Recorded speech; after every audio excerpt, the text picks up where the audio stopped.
ये कान खोलकर सुन लो, अभी आरएसएस के संचालक जनाब डॉक्टर मोहन भागवत साहब ने कहा हम 15-20 सालों में भारत को अखंड भारत बनाएंगे।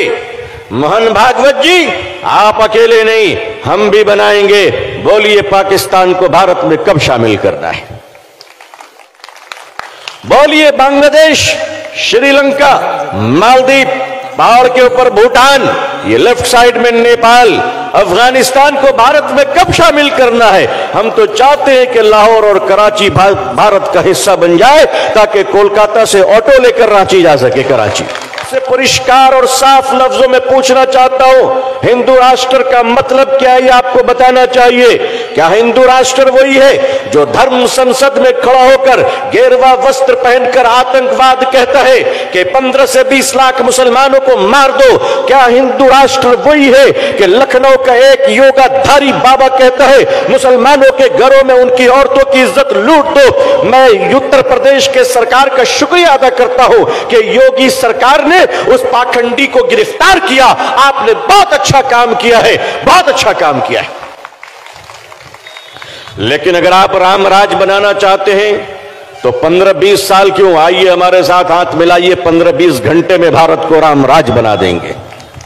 राम राज का मतलब क्या हुआ? जहां एक कुत्ता भी भूखा ना सोए, जहां किसी पर अत्याचार ना हो, जहां किसी पर जुल्म ना हो, जहां किसी की मॉब लिंचिंग ना हो। राम राज का मतलब क्या है? जहां मिलावट ना हो, जहां दवाओं के नाम पर नकली दवा ना दी जाए। राम राज क्या है? आप मुसलमानों को देखना चाहते हैं इस कोरोना वायरस में, इस कोरोना वायरस में जहां लाखों हिंदुओं के चिता को उसके बच्चे हाथ नहीं लगा रहे थे, मुसलमानों ने उसका क्रियाक्रम किया है। ये देश कल भी हमारा था, ये देश आज भी हमारा है। हम लोगों को चाहिए, कुछ लोग मरने के बाद दरिया के पानी में बह जाते हैं, हम मरकर भी कब्र में लेटकर भारत की रक्षा करते हैं। जो मर रहा है वो बच सके। सियासी जमातों की बात, तुम्हारे अंतिम संस्कार हम करें, तुम्हारे चिता को अग्नि हम दें, और तुम हमारे घरों को बुलडोजर से तोड़ते हो। भारत संविधान से चलेगा, बुलडोजर से नहीं चलेगा। कि दिलों में अब कोर्ट की इज्जत नहीं है। अरे हमसे पूछो, बाबरी मस्जिद तुमने छीन लिया, हमने सीने पे पत्थर रखकर कोर्ट के फैसले का सम्मान किया है। हम कोर्ट के फैसले मानते हैं तो मस्जिद को भी दे देते हैं, बर्दाश्त कर लेते हैं। आप बुलडोजर चलाते हो तो ऑनरेबल सुप्रीम कोर्ट के ऑर्डर की भी इज्जत नहीं करते। ये देश कहां जा रहा है? आज लीटर 200 रुपए भी हो जाए, कहते हैं मुसलमानों की दुश्मनी में कबूल कर लेंगे। आज अजान पर बात आ गई। मैंने देखा एक न्यूज चैनल की बेचारी हमारी बहन हल्दीराम में जाकर कह रही कि तुम्हारे पैकेट में उर्दू क्यों लिखा हुआ है। अच्छा, तो मेरी बहन, हल्दीराम की पैकेट में उर्दू लिखने से तुमको बहुत तकलीफ है, तो तुम्हारी कंपनी जो तुमको सैलरी देती है 2000 का नोट, उसमें भी तो उर्दू लिखा हुआ है। अरे भाई, है कि नहीं है? अरे नोट में भी तो, नोट को भी छोड़ दो। आज इनको अजान से तकलीफ है, कहते हैं अजान क्यों हो रही? अजान आज पहली बार हो रही है। अरे अजान है तो भारत जिंदा है, भारत जिंदा है।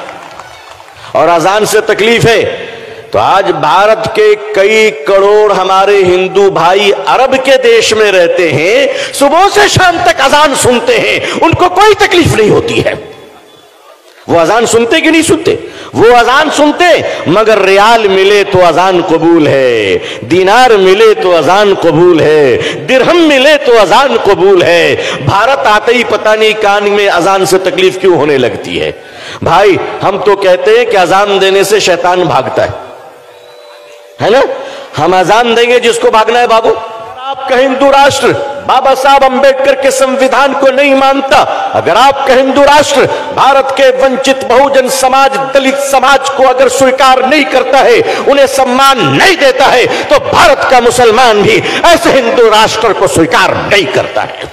लो, हम अपने धर्म की भी रक्षा करेंगे और इस देश की भी रक्षा करेंगे और देश के हिंदू भाइयों से प्यार करते हैं, करते रहेंगे।